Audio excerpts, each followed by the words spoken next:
Today on the Chat and Chew Show, we're gonna plant a church. I said, what? Are you kidding me? Hey everybody, it's your girl Roxanne, and today we're making roasted vegetables. Well, hello everybody, and welcome to the Chat and Chew Show. My name is Betty. And I'm Roxanne. And we are so excited that you guys have joined us today. We have such a fun show. And I say that every time, but really, we do. We do. We're at actually a different location today. We always have a fun show. We do have fun shows. As you know, Chat and Chew show was designed to empower you to do relationships better. And we are all in relationships, whether you are a mother, a father, an auntie, an uncle, a grandma, or an employee. Look, I just keep going down the list. Whether you're a mailman. Hey, mailmen have relationships with their people, right? This is true. Right? And so one thing that we've discovered that everybody can do relationships better. So we are super, super thrilled that you have joined us. And today we're going to be talking about a topic that is near and dear to my heart, and that is pastors' wives. Oh, it's near and dear to your heart? It is. Because you are also a pastor's wife, for those who don't know at home. I'm a pastor's wife, and we've been doing this for 4 years.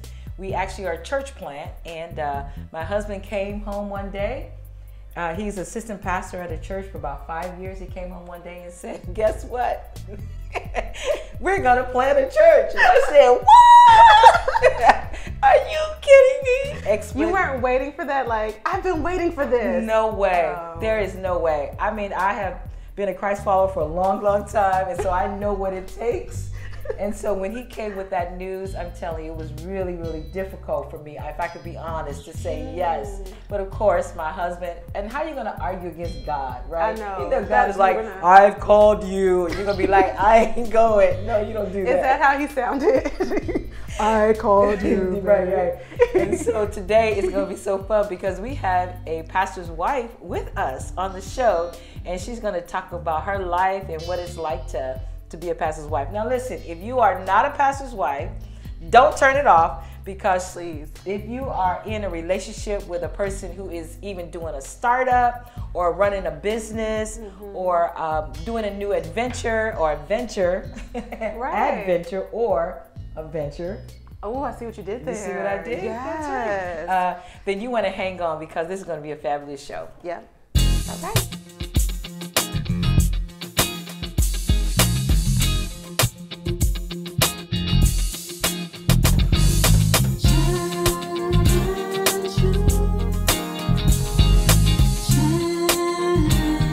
right. Welcome back, everybody, and thank you again for joining us for the Chat and Chew Show. Hey, if this is your first time checking us out, we'd love for you to subscribe and to follow us and all that good stuff, because we have some great content. And like we said, the Chat and Chew Show. Chat and Chew Show. Okay, that's where you got to go. Just want to let you know. So you saw before the break, it was just Roxy and I, and now look, there's 3 of us. Ta-da! We got a special guest with us, and Miss Dafnette Jones has joined us. Hello. How are you doing? I'm good. Thanks for having me. Yeah. We're excited that you are with us. And Dafnette, like myself, is a pastor's wife. Yes. Is that true? She's like, it's true today. I did it. And so we invited Dafnette on the show because you guys have been pastoring for how long now? Over 12 years now. Oh my. Oh wow. I bet you guys got some stories. Yes. So tell me what it was like. Were you guys married before he was lead pastor, or did you marry into it, or did he tell you after? So tell us how this all came about. Well, when we met, my husband, he was on staff at a church, so he was pastoring. And I was okay with that. I could fly under the radar. And I grew up a PK too, so I didn't know that. Being in church and actively involved, that was nothing new for me. It was something I enjoyed. He did tell me prior to getting married that he did have a dream to pastor a church one day. Okay. I thought that was in the distant future. Okay. Because maybe 2 years, if that, into our marriage. Is when he started feeling that nudge and that prompting, but he discussed it with me all along the way. Okay. And so, what was it? 2006. So maybe that was a year. We were married in 2005. So a year. Let's change that. Wow. He told me, he was like, I think it's time. Wow. Am I okay if he plants a church? Okay, okay. And you guys planted a church in Maryland, and you've been going for 12 years. Correct. Oh my goodness. So tell us what you do at the church, because this is what I know about pastors' wives. We don't usually get paid. What? No. Well, I don't know about you, Dafnette. Now I do. Dafnette get paid. My goodness. Okay, well, I'm going to have your husband talk to my husband, because I do not get paid.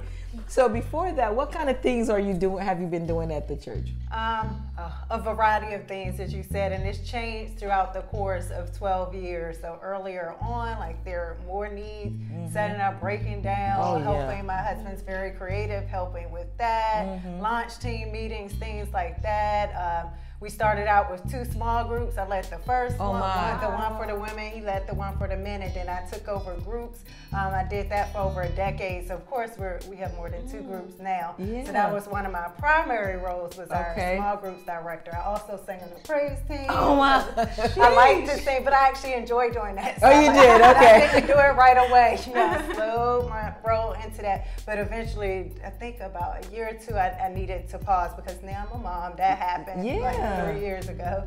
And so, sang on a praise team. There are small groups. They're attending meetings. They're just a variety of things that even though I'm on staff now, there's still things as being a pastor's wife that your job description just does not cover. Yeah. And those things you don't get paid to. Oh my goodness. So, yes. Oh, for sure. Yeah, I know, like for us too, in the early days, you just do everything, Roxy.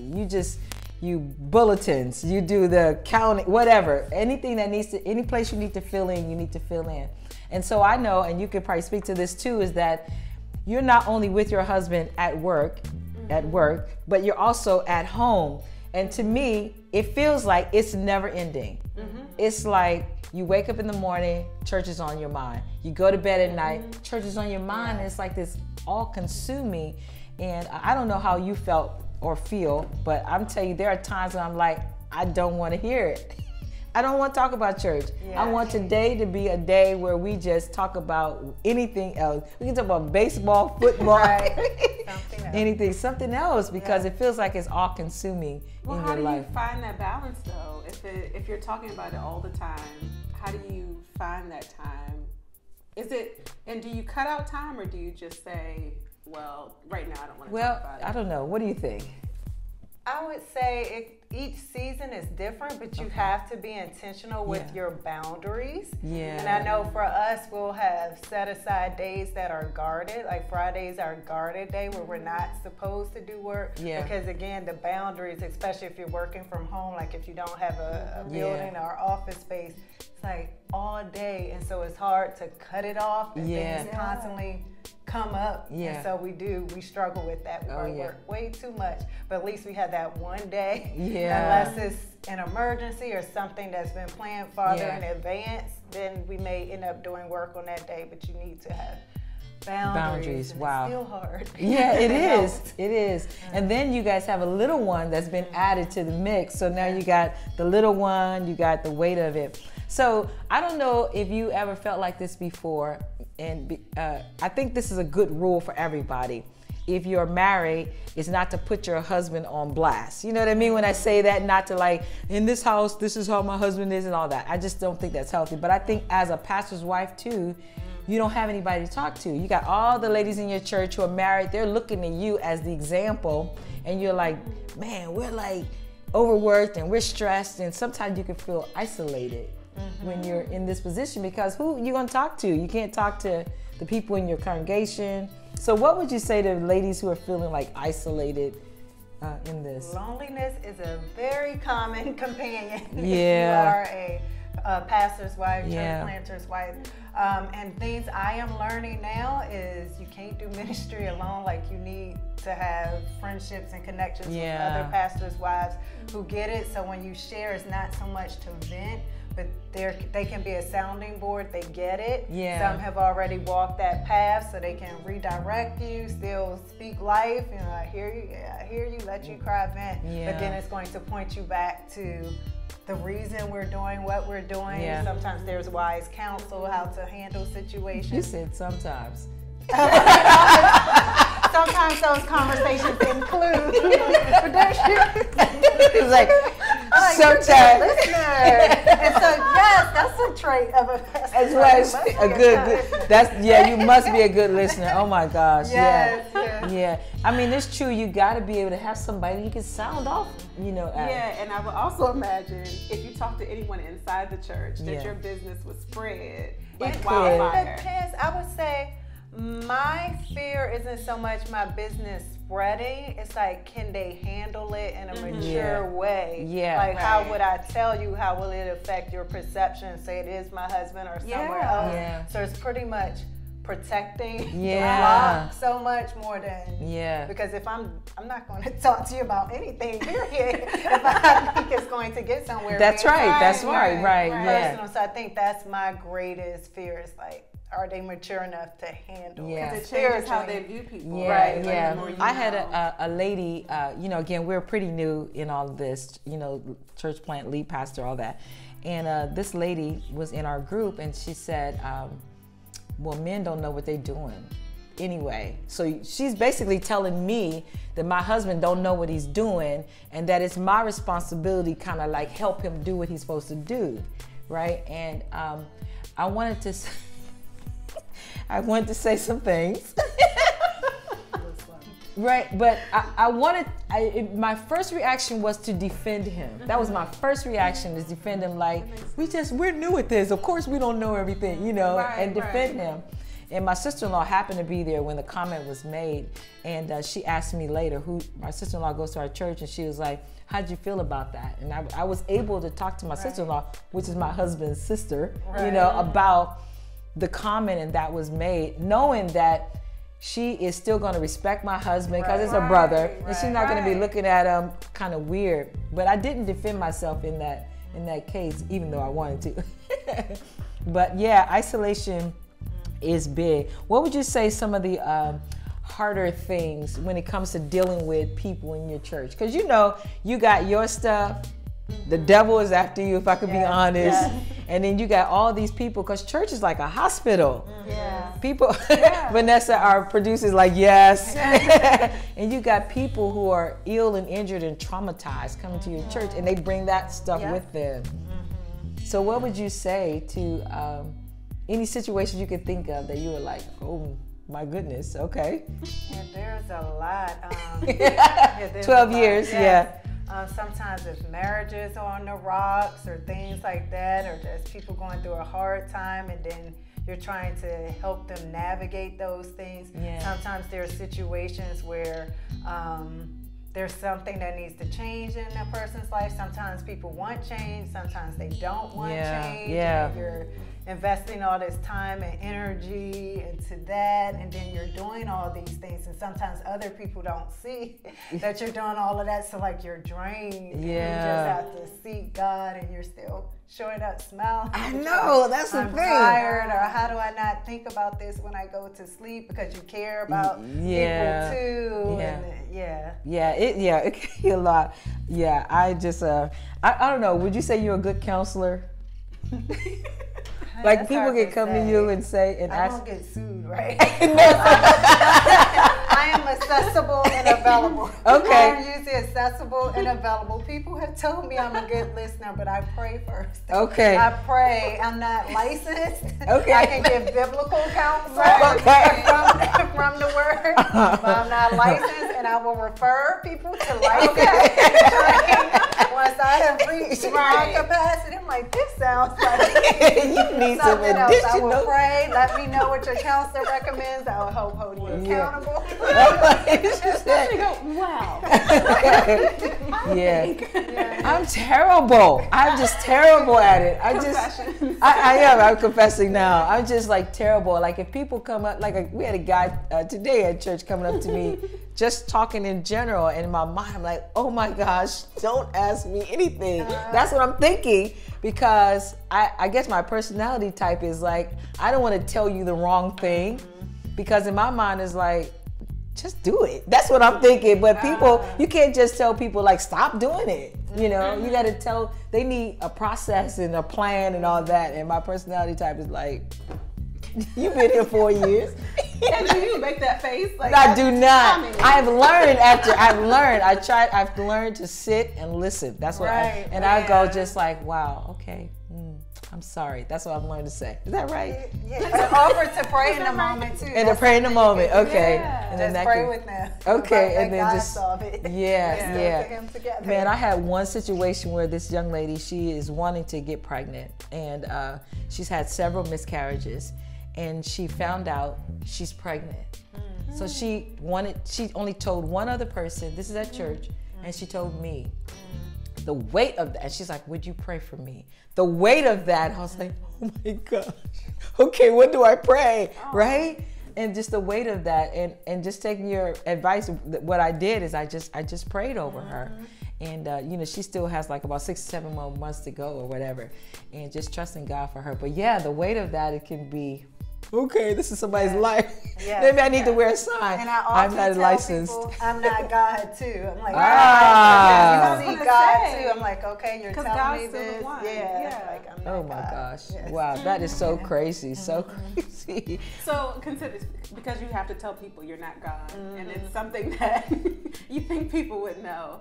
I feel like people put you on I say you in general as like pastors' wives and pastors and stuff. They put you on a pedestal and they assume all these things about you, or they assume what's going on. So what are some of the myths that people believe about pastors and pastors' wives that you're like, I just really wish people didn't. Can they tweet like now? What are the myths? I see it on your newsfeed now. What are the myths? Let's see. There may be myths about in what capacity they serve. Like oh, they don't lead the women's ministry. We do groups. We do small groups. Like there may be women's small groups. So like every church or culture is different. And one thing I appreciate about my husband Jermaine is that he lets me lean into my giftedness. Nice. So, Okay. in whatever capacity I serve, am I gifted to do that? Do I have a passion? That's good. Yeah. I sang on the praise team. I actually enjoyed. That was like my volunteer. Okay. So I actually miss it, but just in this season, the Lord said that's the one thing I could not do. I didn't have to do, so I had to just put that to the side for now. But Wow. Yeah. I think the other myths are that you guys as a husband and wife don't go through stuff. You know what I mean? Like you don't struggle yourself. You know, we all throughout marriage, you have times to struggle. So there's seasons where it's good, and there's seasons where it's bad, and there's seasons where it's horrible, right? And you still got to go there on Sunday, even in the horrible season. We just fight. We just had a big old fight in the car. We still got to go there and smile, because the myth is not you two. You two are supposed to be an example, a loving couple, and then sometimes you go through it. And I think for you guys out there who are wanting to be a pastor's wife, or you're looking at someone on stage who's a minister and you're like, ooh, that's what I want. Because you think that it's going to be, oh, he's going to be the man of God in my house and all that. The man of God. The man of God. Yes. The man. He's really up there. There's the man of God.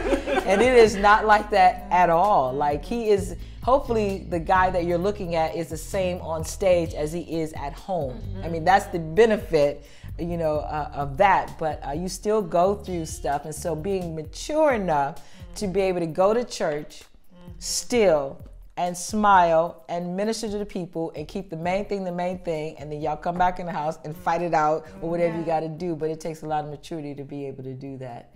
So cool. So we're going to take a short break. And when we come back, Dafnette's going to give us some tips and some pointers and all that good stuff on what to do if you're feeling like, I don't know, weird. Just weird in general. Just weird in general. Struggling as a pastor's wife. A little bit better. Now, a delicious word. Let's chew. Hey everybody, it's your girl Roxanne, and today we're making roasted vegetables. Now these are inspired by your very own host, Betty. She's been telling me lately how easy it is to put some olive oil and salt and pepper on her vegetables and put them in the oven. So I'm going to go ahead and give it a try myself. I am going to use zucchini, yellow squash, some red bell pepper, red onion and portobello mushrooms. And so before I do anything, I'm actually going to preheat my oven to 425 so they could be heating up while I'm cutting up my vegetables. And I bought my portobello mushrooms pre-cut, so they're already cut into thin slices. And so I'm just going to cut the rest of the vegetables myself. And the only thing I have to worry about when cutting the vegetables is making sure my slices are even between my yellow squash and my zucchini. Only because the thinner the slice, the faster they'll cook. And the thicker the slice, the longer it takes to cook. And so I just don't want half of my batch to cook much faster than the other half when I'm timing out how long they're going to be in the oven. So once I have my vegetables cooked, once I have my vegetables cut, I'm going to now line them on my pan, and I'm using a nonstick baking sheet. And I sprayed a little olive oil in the bottom just because. And I'm going to lay out my zucchini and yellow squash on the baking sheet. I gave them all their own place because what happens is they brown on the side that is on the pan. And so I wanted to just let them all have their own space to be able to evenly cook that way. And then the other vegetables, the onion, the pepper, and the portobello mushrooms, I kind of put those in between and on top, especially for the onions. They're so thin they could be on top and still brown in the oven. So once I had everything lined up on the pan, I went ahead and sprinkled on some seasoning. I have a pre-mixed seasoning that I like to get. It's Himalayan salt, black pepper, and garlic. And you can definitely feel free to season everything yourself with your own, with different seasonings with your own. And I would recommend garlic just because that came out really well with these vegetables in particular. But once you have them seasoned, I just sprinkled that on top, just making sure I evenly get it all over that bed of vegetables. Then I went ahead and put them in the oven. And so I let my vegetables cook for about 30 minutes, and I turned them I flipped them basically every 10 minutes, just using a spatula. And I just did that so again, they're browning on each side and kind of evenly cooking. Once they're brown to your liking, some people like them a little more charred, and some people like them still, kind of soft. But once they're brown to your liking, then you can take it on out the oven. And honestly, they're ready to serve. And I would serve them while they're hot. It's so, so good. You get the water from the zucchini and squash, and also just the flavor from the red bell pepper, and the onions are sweet. And so just all those mixtures together just make for a great, you get that smell of garlic. And I can't say how good this was. I found myself feeling like I was gonna just pig out on vegetables, if that's even a thing. So give it a try, let me know what you think, and until next time.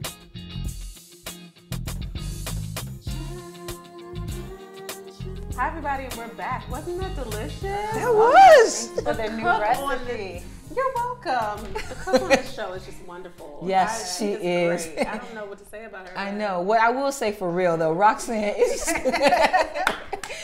she is really, really good. She is so good that she has inspired me to start cooking again. Like, not again. What am I saying again? I mean, period. Right? You're a busy pastor's wife. I know, busy pastor's wife. Because remember I said on other episodes, I said we stand in line a lot and get our food from sacks. And so instead of carrying the sack home, I've been like chopping up stuff. Now, one thing I will say, I'm getting tired of chopping up stuff. There are machines for that. Okay. So I'm like cutting up potatoes and all this. I'm like feeling like I'm I want to say a real life slave. Oh my God. You need a sous chef. I need a sous chef. Yes. I'm gonna have to teach them kids of mine some knifing skills. Oh my goodness. Right, but good, yes. And we're back. So we're back with Dafnette, and we're so glad she's joining us. And we're talking about being a pastor's wife, and Betty and Dafnette are bonding here. And I'm just like, really? That happens? It's true. So, but the thing about it is being a pastor's wife is also similar to if you work in any kind of profession that is in front of a crowd, because people have expectations of you. Also, this is good information if you work with your spouse or significant other. because they're just different things that you deal with working together as a couple than you would deal with if you go to separate offices and stay there for 8 hours and get a break from each other. Yeah. And so we didn't say this, but how is it to work? I mean, literally, you're all day with your spouse, and you come home and you're with your spouse. Yes. How has that been for you guys?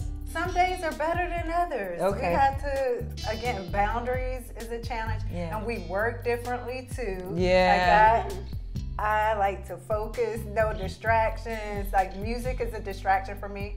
He can have music on, something playing, like, no, or may want things stacked on the desk a certain way. So earlier on, we figured we need 2 separate workspaces. Oh, okay, good. With 2 separate workspaces. That's good. So we figured that out. So that helped. Or I may be in the middle of something, or he's in the middle of something. I'm like, hey, can you answer this question? I'm like, busy. Or I'm busy. So it goes both ways, like interfering with him. And so even we have to schedule meetings because we'll have like the impromptu things, but there's some things we really do need to sit and discuss. And so we'll even schedule it in to make sure, okay, we're sitting down, giving this particular issue focused time. So that is a great tip. Yeah. Like if you're struggling at home because you're with this person all day, I love this idea. You get a space and then they can get a space. I'm gonna write this down.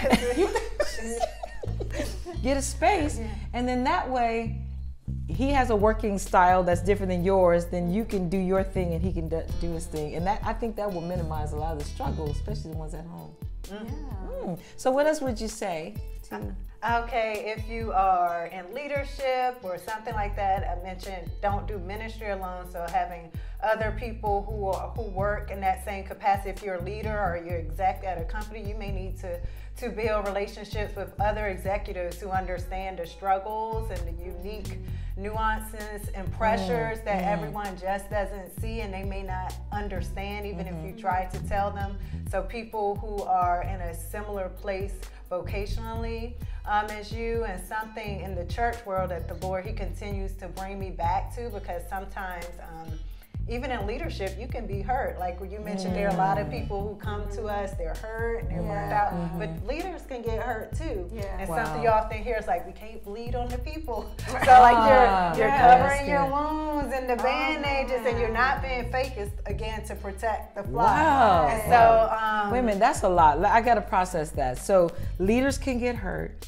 And so you said this term, you can't bleed on the people, so then you have to cover your wounds. But you said that's not being fake. Right. But that's just making sure that you don't bleh on the people. That is huge. So you have to have those safe places to bleed, be it other people in a similar position or the licensed counselors. I've had to see one. Dafnette is like, I'm not getting sued. Has somebody tried to sue you? No, okay. No, but I'm very litigious in mind. Like I'm that detail-oriented person who reads the contract and hears other people think, you're a minute, you hear it all. I'm like, okay. I learn a lot. I hear it and I learn it. Cool. So that, but the Lord, I think it's in First Peter 4:8 in the NIV, it says, to above all, to love deeply. So he continues to bring me back to that, like in your responses, like we're human and you may want to vent and lash out. So sometimes my temptation I have to avoid is don't vent. Keep it to yourself. What will saying this accomplish? Will it like preserving the unity? Because it is a responsibility when you're in leadership. Like God has entrusted you to look after his bride. So you have to keep that in mind, like, okay, flesh, because we are human vessels. We're subject to brokenness. We sin and we fall short too. So God brings me back to love deeply. I'm like, okay, Lord. That is huge. I like what you're saying though, because you're not saying to just like hold back and not be human. You're just saying you need to find a safe space to be human. Just because, like, again, you're protecting your people, but also they may not be able to handle that. So you find that space where you regularly go. Can I ask, how did you find the people that you knew could handle your burden, if you will? Well, I say that's a continual process. Something else we didn't discuss in ministry, like you may have friends and they move, and especially if we live in the DMV, is very transient. So that's been something that's hard, and I still navigate. It's like, okay, you have, then oh, they're gone. Like who's the new, so there's often this shift. I remember a pastor's wife told me recently, I was like, how do you deal with this? She's like, the one constant is God. So going to God a lot, going to him a lot. And now I'm starting to build a network of pastors' wives, friends. So there's this understanding. I may not see them every day. Some of us, we get together once a quarter. And some, they're in my phone. They're busy. But if I text, they're calling me back. Nice. Like, okay, nice. SOS. They're like, hey. SOS. So even that, they'll pick up the phone and do that. And I'm still in the process of like praying, like, Lord, who in this season that I can pray with or share. So it may change every season, and that's something that I'm constantly having to navigate. Who, and then just praying for even those friendships where I can just be me. We don't have to talk. You're not trying to sneak in a question. Like so, and like I just want to show up. Like we all in a pastor's like, man, I feel you. Did you close the account? Or did I, you know? I feel you. That was your prayer request, and I'm following up. I feel you. You just. I know there are times in life that you just want to show up and don't ask me nothing. I just want to be there. But we have some friends. We have some really good friends. They are not in the city that I can go there and be myself for real, and because they understand what it's like. You know, I could just be Betty and not be like whatever name I'm called that day, Lady Betty or Pastor Bet or whatever. I could just be Betty. I could be Betty Jean. That's I could just be myself. Roxanne cracks me. She's like, oh, Betty Jean. I know Betty Jean, huh? But just where you can go and just be authentically who you are. You need that. Yeah. It is so draining for me because of my personality type. I'm an introvert. I'm an Enneagram number 5. I need to recharge by myself. And then you're in a setting where it's like, okay, hi everybody. You're just gonna turn it on. You gotta turn it on today, no matter how you're feeling. But that's great. Nice. Oh my gosh. So you have your own space for work, and you find a tribe. You have a tribe that can support you. And then, what are your own like personal, I guess, like rituals? I heard you talk about prayer that you do just to keep yourself balanced, considering everything that you're dealing with. A lot of prayer and praying. Also journal and reading scripture. I'm telling you, I happen to be just going through the Bible in chronological order. And so it's not really like this intentional focus. You never know what you're going to read in a given day. But it continues to show me that God's word is active. I was just reading about Jesus in Matthew or something when the Pharisees, they were plotting against him, and Jesus like, I know what they're doing. Hey, I just did this miracle. Don't tell them who I am. Let me walk away. And it was like, it's fulfilling a prophecy in Isaiah about how he's not speaking out in the streets and just, ranting and getting in these arguments. And the Lord's like, yeah, see how he handles that? And led me to a passage about like the tongue, like, oh yeah, if I can control this tongue and not say it and show restraint to just reading scripture, he speaks to exactly what I need to hear to like, okay, Lord, this is tough, but I'm going to keep it together. And now my job is to obey you. You told me. I know. So I am. Which is tough. Pray, surrender it to you. So prayer, reading scripture, and journaling, it helps me to process, and I've vented all there. Yeah, that's good. That's good. Cool. All right. Well, this was a really good show. If you have questions for Dafnette, can you tell us what your social handles are? Yes, at Dafnette Jones. That's DAFNETTE JONES. At Dafnette Jones. And so you can follow us at Chat and Chew Show at Chat and Chew Show. and as always, thank you guys so much for joining us, and we will see you next time. Bye. This show was brought to you by the Chat and Chew Company. Music by Elwood Jones. Lyrics by Roxanne. Bring a Chat and Chew live event to your organization. Contact us at chatandchewshow@gmail.com.